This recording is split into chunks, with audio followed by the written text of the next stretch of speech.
وقالوا سلاما صدق الله العظيم سبحانك لا علم لنا إلا ما علمتنا إنك أنت العليم الحكيم رب اشرح لي صدري ويسر لي أمري واحلل عقدة من لساني يفقهوا قولي. میرے محترم بزرگوں اور عزیز ساتھیوں، اللہ تبارک و تعالی نے ہم سب کو پیدا فرمایا، ہم سب کو بنایا. اللہ تبارک و تعالی نے اس کائنات کو بنایا اور اس کائنات کے اندر جتنی بھی مخلوقات ہیں اور جتنی بھی اشیاء ہیں سب کو اللہ تعالی نے پیدا فرمایا ہے. اللہ تعالی ہمارا خالق اور مالک ہے. اب جو دنیا میں آئے ہیں ہمارا اسباب، ہمارا وجود ہمارے ماں باپ ہیں جن کی وجہ سے ہم اس دنیا کے اندر آئے ہیں. ہمارے دنیا میں آنے کا وجود اور سبب ہمارے ماں باپ بنے. جب ہم اس دنیا کے اندر آئے تو اب ماں باپ ہم لوگوں کے لیے ہمارے لیے کوشش کرنے لگے، ہمارے لیے فکر کرنے لگے کہ ہماری اولاد ایسے بن جائے، ایسے بن جائے، ایسے بن جائے. یعنی ان کی جو خواہش ہوتی ہے، ان کی جو تمنا ہوتی ہے، ان کی جو مراد ہوتی ہے، وہ چاہتے ہیں کہ میری اولاد ویسی بن جائے. اور پھر وہ اس کے لیے راستہ بھی اختیار کرتے ہیں، اس کے لیے وہ راستہ بھی اختیار کرتے ہیں، اس کے لیے وہ لائن بھی اختیار کرتے ہیں کہ میرا بچہ ڈاکٹر بنے گا، انجینئر بنے گا اور جو مفتی بنے گا، عالم بنے گا. مطلب جس حساب سے، جس طریقے سے وہ چاہتے ہیں اپنی اولاد کو، جس طریقے سے جو بنانا چاہتے ہیں وہ اسی طریقے کے راستے کو اختیار کرتے ہیں. اگر وہ ڈاکٹر بنانا چاہتے ہیں تو اسی معیار کی اس کو تعلیم دینا چاہتے ہیں، اسی طریقے سے اس کے لیے راستہ ڈھونڈتے ہیں، اس کے لیے سہولت اور آسانیاں دیکھتے ہیں. اگر وہ مفتی، عالم، مفتی بنانا چاہتے ہیں، حافظ بنانا چاہتے ہیں تو اسی طریقے سے اس کو اس راستے پر اور اس لائن کے لیے اس کے لیے محنت کرتے ہیں اور وہ راستہ اس کے لیے اختیار کرتے ہیں اور اس کے لیے وہ طریقہ اختیار کرتے ہیں کہ جس سے وہ حافظ بن جائے، عالم بن جائے، ڈاکٹر بن جائے، انجینئر بن جائے. یہ والد کی، ماں باپ کی محنت اور ماں باپ کی کوشش اور فکر ہوتی ہے. اب وہی اولاد، بچہ، وہی اولاد اگر ماں باپ کی فرما بردار ہوتی ہے اور ماں باپ کے حکم کے مطابق اور ماں باپ کو خوش کرنے کے لیے اور ماں باپ کے ہر حکم پر عمل کرتے ہوئے وہ جس تعلیم کو بھی اختیار کرے، جس تعلیم کو بھی پڑھے، جس تعلیم کو بھی سیکھے، اگر وہ اس کے اندر کامیابی حاصل کر لیتی ہے تو ماں باپ بڑے خوش ہوتے ہیں اور اس پر فخر کرتے ہیں. ان کا سر فخر سے اونچا ہو جاتا ہے. ارے میرا بچہ تو ڈاکٹر بن گیا، ارے میرا بچہ تو انجینئر بن گیا، ارے میرا بچہ تو پروفیسر بن گیا، ارے میرا بچہ تو عالم بن گیا، میرا بچہ تو مفتی بن گیا. باپ کا سر فخر سے اونچا ہو جاتا ہے.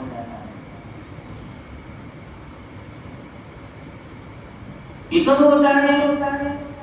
جب ماں باپ اس کے لیے راستہ اختیار کرتے ہیں، ماں باپ کی محنت ہوتی ہے، ماں باپ کی فکر ہوتی ہے، ماں باپ اس فکر کے ساتھ، اس محنت کے ساتھ بچے کے لیے راستے کو اختیار کرتے ہیں، تب جا کر بچہ کامیاب ہوتا ہے.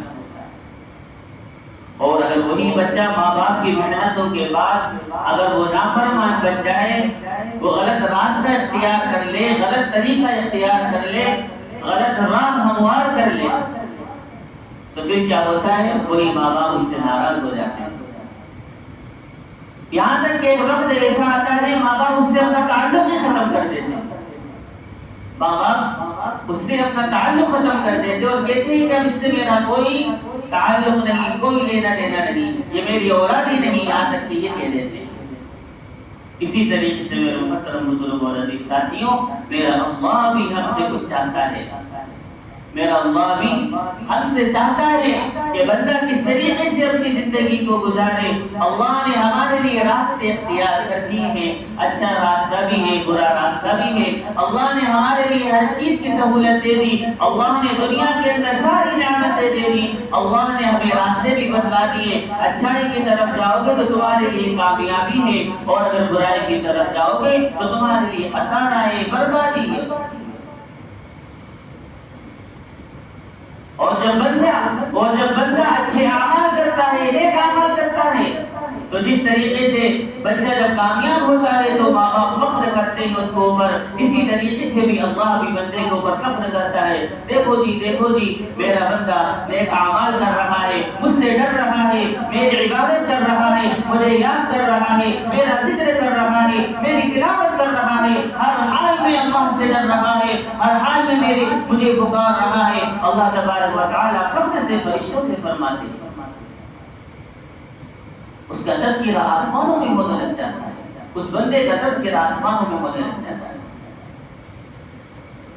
اور اگر وہی بندہ اللہ کی نافرمانی کرنے لگ جائے، غلط راستوں میں لگ جائے، جوا کھیلنے لگ جائے، شراب کا عادی ہو جائے، نشر کا عادی ہو جائے، ہر برے کام کو اختیار کرنے لگ جائے، تو اللہ تبارک و تعالیٰ اس بندے سے ناراض ہو جاتے ہیں، جس طریقے سے ماں باپ اپنی اولاد سے ناراض ہو جاتے ہیں اور اس سے کنارہ کشی اختیار کر لیتے ہیں، اس کو اپنے حال پر چھوڑ دیتے ہیں، اسی طریقے سے بھی اللہ تبارک و تعالیٰ اس پر لعنت بھیجتے ہیں، اور فرشتوں سے بھی کہتے ہیں کہ اس کے اوپر لعنت بھیجو اور اس کو چھوڑ دو، اس کی طرف دھیان مت دو۔ اللہ بھی اس کی طرف سے اپنا دھیان پہنچا لیتے ہیں،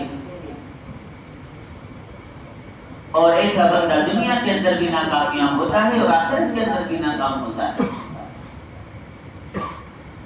اللہ تبارک و تعالیٰ نے یہی ارشاد فرمایا قرآن مجید کے اندر، وعباد الرحمن الذین یمشون علی الارض ہونا وَإِذَا خَاطَبَهُمُ الْجَاهِلُونَ قَالُوا سَلَامًا۔ اللہ تبارک و تعالیٰ نے عباد کہہ کر فرمایا، عبد کہہ کر فرمایا، بندوں کو کیا کہہ کر فرمایا؟ عبد کہہ کر فرمایا۔ عبد یعنی غلام، عبد کے معنی آتے ہیں غلام کے، اور غلام کس کو بولتے ہیں؟ نوکر کو بولتے ہیں۔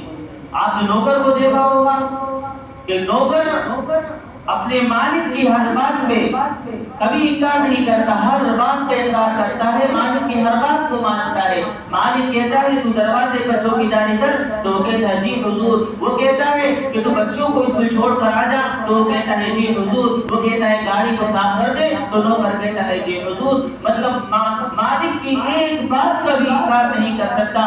اگر صبح سے شام تک وہ مالک کے پیچھے گھومتا رہتا ہے تو وہ جی حضور کرتا رہتا ہے، یہاں تک کہ مالک اگر مسند پر بیٹھ جائے، کرسی پر بیٹھ جائے، تو یہ بھی ادب کے ساتھ اس کے پاس کھڑا رہتا ہے۔ جب تک مالک نہیں سوتا، جب تک نوکر نہیں سوتا، جب تک مالک نہیں کھاتا، جب تک نوکر نہیں کھاتا، وہ ہر وقت جی حضور کرتا رہتا ہے، کبھی مالک کی نافرمانی نہیں کرتا۔ اسی طریقے سے اپنی زندگی کو گزارتے اس کے 25 سال 30 سال گزر جاتے ہیں، اس کے بچے جوان ہو جاتے ہیں، اس کی بیٹی جوان ہو جاتی ہے، اور وہ مالک کے پاس آتا ہے اور بڑا پریشان حال ہوتا ہے، اور اس کے چہرے پر ایک پریشانی ظاہر ہونے لگ جاتی ہے، اس کے چہرہ لگتا ہے کہ یہ پریشان حال ہے، تو بادشاہ اس سے پوچھتا ہے کہ کیا بات ہے عبداللہ، کیوں پریشان ہو؟ تمہارے چہرے پر پریشانی نظر آ رہی ہے۔ وہ نوکر کہتا ہے، وہ ملازم کہتا ہے بادشاہ میری بچی کی شادی ہے اور میرے پاس کوئی انتظام نہیں ہے۔ تو کہنے لگا بادشاہ اچھا ایسی بات ہے، تم نے بتایا کیوں نہیں؟ کہنے لگا بادشاہ اس سے کہ کوئی بات نہیں عبداللہ، گھبرانے کی بات نہیں، میمونہ گھبرانے کی بات نہیں ہے، میمونہ تیری ہر ضرورت کو پوری کروں گا، تیری شادی، تیری بیٹی کی شادی کے اندر جو بھی خرچہ ہوگا میں وہ کروں گا، جیسی تیری بیٹی ہے ویسی وہ میری بھی بیٹی ہے، جیسے میں نے اپنی بیٹیوں کی شادی کی میں تیری بیٹی کی بھی شادی اسی ہی کروں گا۔ اب یہ نوکر بڑا خوش ہوتا ہے، ارے مالک نے تو اتنا بڑا لفظ بول دیا، اپنی بیٹی مان لیا، اور جو خرچہ وہ کرے گا اپنی بیٹیوں کے لیے وہی میری بیٹے کے لیے خرچ کرے گا۔ اب نوکر کے دل کے اندر اور نوکر کا چہرہ مسکراہٹ سے بھول جاتا ہے اور بڑا خوش خرم ہوتا ہے اور اپنے گھر لوٹ جاتا ہے اور بیوی سے کہتا ہے کہ مجھے چادر اڑا دو میں سو جاتا ہوں، اور بیوی سے کہتا ہے مجھے چادر اٹھا دو میں سو جاتا ہوں، اور ساتھ میں مٹھائی لے کر جاتا ہے اور بیوی سے کہتا ہے کہ مٹھائی کھاؤ۔ بیوی کہتی ہے تمہیں شرم نہیں آ رہی، سر پر شادی ہے بچی کی اور تم کہہ رہے ہو کہ چادر اوڑھ کے سو جاؤ اور مٹھائی بانٹ رہے ہو، ہنس رہے ہو، تمہیں شرم نہیں آ رہی، تمہیں فکر نہیں ہے بیٹی کی؟ تو وہ نوکر کہتا ہے اس میں فکر کی کیا بات ہے، سب ہو جائے گا، پھر سو جاتا ہے۔ بیوی اس کو جھنجھوڑتی ہے، اٹھاتی ہے، اس کو یاد دلاتی ہے، اس کی ذمہ داری اس کا احساس دلاتی ہے اس کو۔ جب شوہر اٹھتا ہے وہ نوکر اٹھتا ہے اور مسکراتا ہوا کہتا ہے کہ میں نے بادشاہ سے کہا، میں نے مالک سے کہا، مالک نے کہا وہ میری بیٹی تو ہے، میں ہوں نا، کسی قسم کی کوئی پریشانی نہیں۔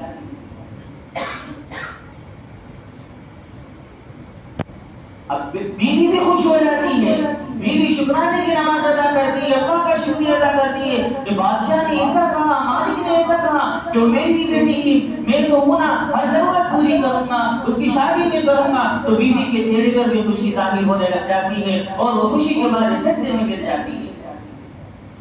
اسی طریقے سے میرے محترم بزرگوں اور عزیز ساتھیوں، اللہ بھی یہی چاہتا ہے کہ تم ہر حال میں کھڑے ہو، بیٹھے ہو، ہر حال میں اللہ کی عبادت کرتے رہو، اللہ کی نافرمانی نہ کرو، اپنی زبان سے جھوٹ نہ بولو۔ اللہ تبارک و تعالیٰ کہتا ہے اپنے کانوں سے غیبت نہ سنو، نہ کسی کو غیبت کرنے دو، ہر برے کام سے رکو۔ اللہ کہے تم سے سجدہ کرو تو تم سجدے میں چلے جاؤ، اللہ کہے کہ تم بھوکا رہو تو تم بھوکے ہو جاؤ، اللہ کہے کہ تم اپنی آنکھوں کی حفاظت کرو تو تم اپنی آنکھوں کی حفاظت کرو، اللہ کہے کہ تم اپنے کان کی حفاظت کرو تو تم اپنے کان کی حفاظت کرو، اللہ کہے کہ تم کھڑے ہو جاؤ، رات میں تہجد کی نماز پڑھو، کھڑے ہو جاؤ اللہ کے لیے تو تم کھڑے ہو جاؤ، اللہ کہے کہ تم سجدے میں چلے جاؤ تو تم سجدے میں چلے جاؤ، اللہ کی نافرمانی ہرگز نہ کرو۔ اللہ بھی یہی چاہتا ہے جب بندہ اس طریقے پر آ جاتا ہے، جب بندہ اس راستے پر آ جاتا ہے، جب بندہ اللہ کی فرمانبرداری کرنے لگ جاتا ہے تو اللہ تبارک و تعالیٰ فرماتا ہے کہ جب بندہ میری فرمانبرداری کرنے لگ جاتا ہے، میرے ہر حکم کو بجا لاتا ہے تو میں اس کا کان بن جاتا ہوں جس سے وہ سنتا ہے، میں اس کی آنکھ بن جاتا ہوں جس سے وہ دیکھتا ہے، میں اس کی زبان بن جاتا ہوں اور وہ جو کہتا ہے میں اس کو پورا کر دیتا ہوں۔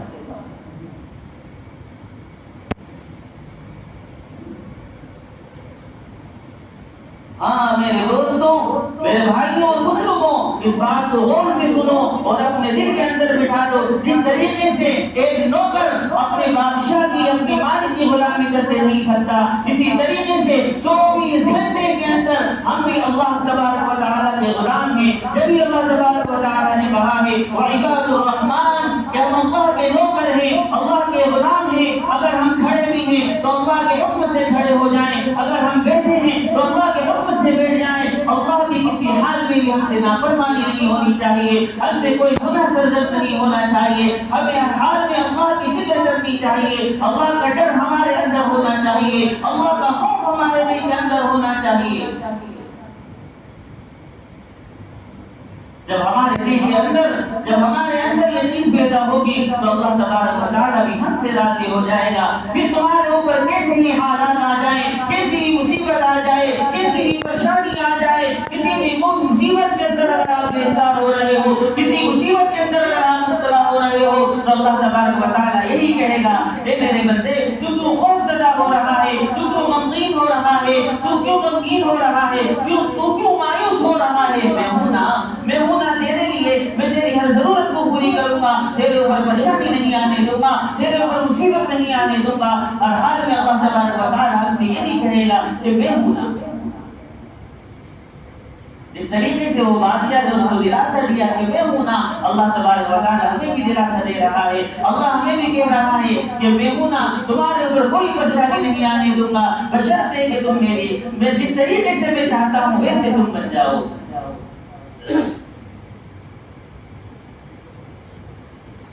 میرے محترم بزرگوں اور عزیز ساتھیوں، ہمیں اسی طریقے سے بننا ہے جو اللہ تبارک و تعالیٰ ہم سے چاہتا ہے۔ وعباد الرحمن الذين یمشون علی الارض ہونا، اور ہم زمین پر عاجزی کے ساتھ چلیں، اکڑ کر تکبر کے ساتھ نہ چلیں۔ اللہ تبارک و تعالیٰ کہہ رہا ہے کہ رحمان کے خاص بندے وہ ہیں جو زمین پر عاجزی کے ساتھ چلتے ہیں، اکڑ کر نہیں چلتے۔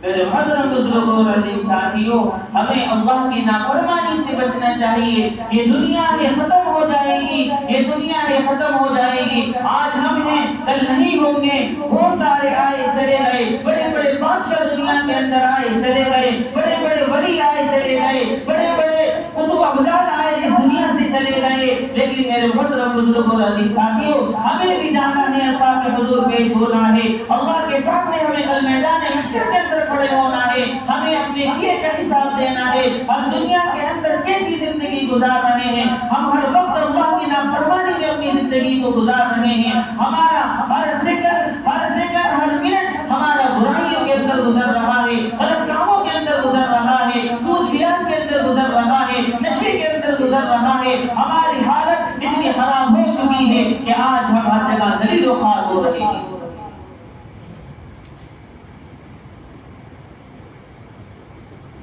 کیونکہ میرا رب جیسا چاہتا ہے ہم ایسے نہیں بنے۔ میرا رب چاہتا ہے کہ اس کی ہر حکم کو پورا کیا جائے، اس کی کبھی نافرمانی نہ ہو، لیکن آج ہماری حالت یہ ہے کہ ہم ہر وقت اللہ کی نافرمانی میں، اللہ سے بغاوت کرنے میں ہر وقت ہم لگے ہوئے ہیں۔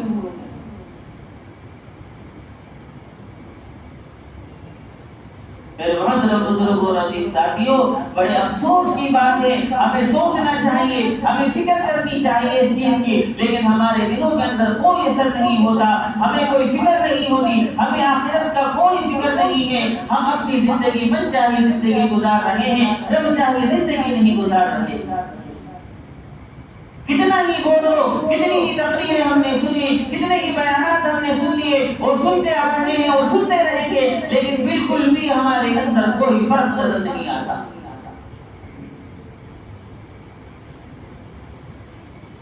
کیونکہ ہم اس نیت سے سنتے ہی نہیں ہیں، عمل کی نیت سے نہیں سنتے۔ اگر ہم عمل کی نیت سے سنیں تو ہمیں ہر چیز سمجھ میں بھی آئے اور اس پر عمل کرنے میں ہمیں آسانی بھی ہو۔ تو میرے محترم بزرگوں اور عزیز ساتھیوں، ہمیں اپنی آخرت کی فکر کرنا ہے، ہمیں دنیا کے پیچھے اللہ کو ناراض نہیں کرنا ہے، اللہ کو راضی کرنا ہے۔ دنیا جائے تو جائے لیکن میرا رب ناراض نہ ہو۔ دنیا چھوٹ جائے، ختم ہو جائے، مال و دولت سب ختم ہو جائے، سب تباہ ہو جائے، سب برباد ہو جائے، لیکن میرا رب مجھ سے ناراض نہ ہو۔ ہمیں ہر حال میں اپنے رب کو بنانا ہے۔ میرا رب راضی تو سب راضی، میرا رب راضی تو ہر چیز راضی، میرا رب راضی تو دنیا میرے قدموں کے نیچے ہے، میرا رب راضی تو میرے لیے ہر چیز کے لیے اللہ تبارک و تعالیٰ آسانی کر دے گا۔ لیکن شرط یہ ہے کہ اپنے رب کو راضی کرنا پڑے گا، اپنے رب کے حکم کے مطابق ہم کو اپنی زندگی کو گزارنا پڑے گا۔ اللہ تبارک و تعالیٰ ہم سب کو کہنے سننے سے زیادہ عمل کی توفیق عطا فرمائے۔ وآخر دعوانا الحمد للہ رب العالمین۔